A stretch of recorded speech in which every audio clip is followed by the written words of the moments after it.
Hey guys, how you doing? And today we are creating a new piece. This one is on a 24 by 30 inch stretched canvas, and we are working with acrylic paints as always. And today's a bit different. I wanted to work on a landscape painting. And this landscape painting is actually for a open call show called Held Together, Fragility and Endurance in Art. And it delves into the intricate interplays between fragility and endurance, exploring how moments of vulnerability can coexist with remarkable strength. And it's used to reflect on fragility in its many forms, personal, societal, and environmental, and how instability, loss, and uncertainty shape the human experience. And I thought that this was a perfect show for a painting I've been wanting to implement for a while now. It's actually been in my head for a couple of months, and it is a interplay of the parable of the wise and foolish builders. This is a parable that's found in Matthew 7:24 and Luke 6:46. In it, Jesus tells of two men who built houses, one on rock and the other on sand. The wise builder constructs his house on solid rock, and when storms come, the house stands firm. And the foolish builder builds on sand, and when storms hit, the house collapses.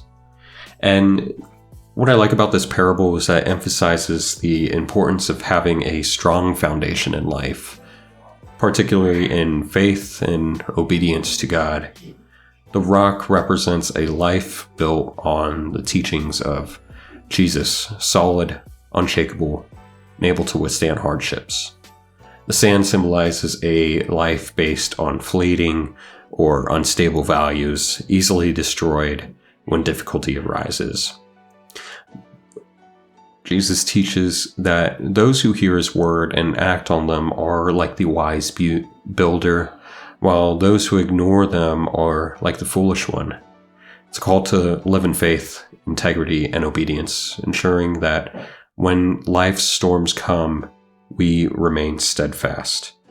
And how I wanted to show this within my painting is by creating in the far foreground sand being taken away by the waves that are fleeting, and they're fleeting to the mountain and the horizon in the background.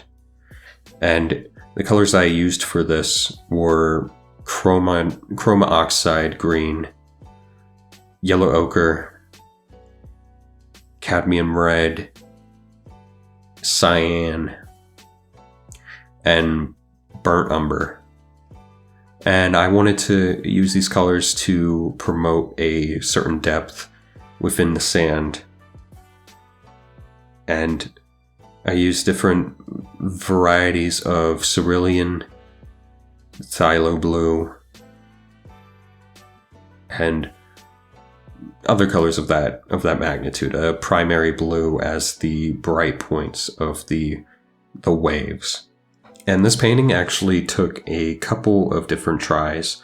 Really, I wanted to at first start on the right-hand side, but it felt like the painting's motion just was a bit off with the rock foundation in the middle of the waters. It was kind of tricky to have a good visual, eye-pleasing motion within the painting. So I switched the sands to being on the left side of the canvas and putting the mountains on the far right side, the main point of the mountains.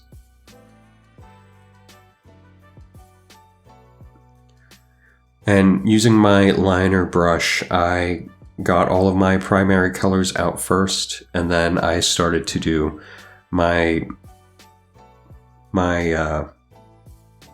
darker tones to really get a good feel of how I wanted this canvas to react to each other, to react to the different values and everything. And I used the colors I was using. For instance, I used the yellow ochre and I added cerulean blue into them to get the nice reflective sort of chroma green that you can see is the reflection of the mountains and the rock foundation.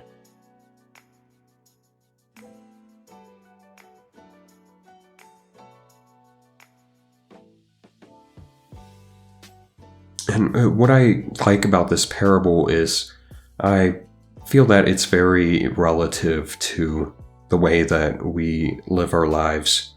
You know, you either live a life that is fleeting of desires and ambition and everything, or you have a life that is structured for the eternity, you know, the life that is beyond your very own. And I wanted to use this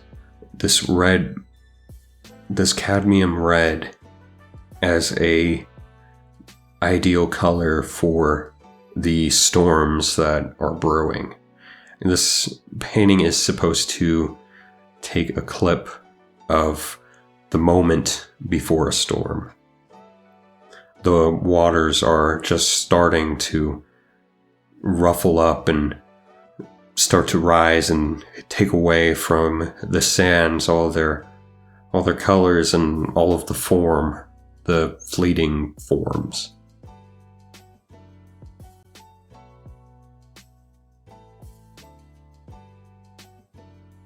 And using my liner brush to outline all these colors and emphasize the depth, it really paid off. The cadmium red just bounces off of these greens and it balanced out pretty well. One challenge that I always like to tackle is using a vibrant red and greens on the same canvas and almost wrestling with them to create a balance within the painting.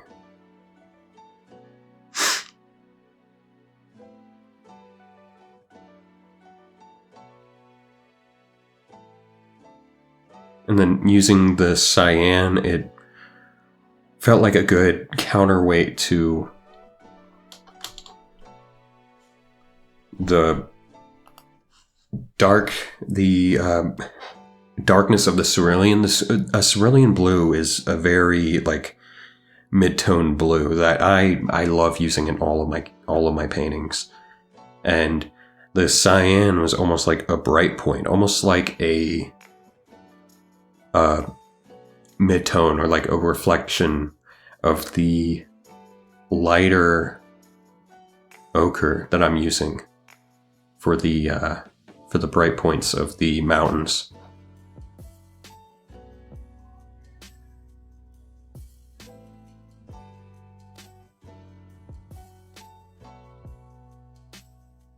And just using my smaller liner brush to get all the details of the mountains and really emphasize the clean and precision of the line work that I want to convey. One of my inspirations is the stained glass that you see in churches, and the way that the light reflects it is how I want my paintings to reflect light naturally.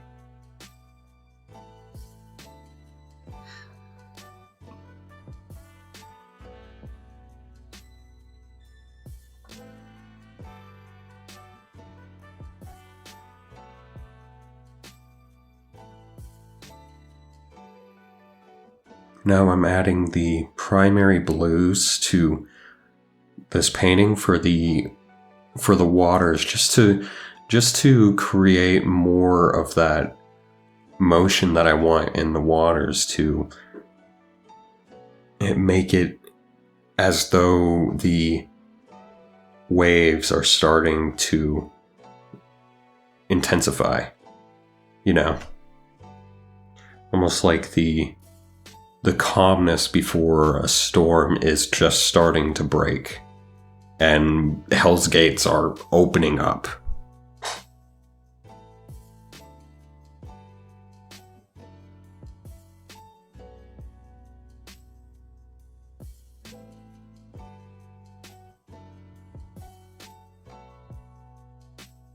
Now, I do have to mention that a lot of my paintings actually have very philosophical and theological undertones to them.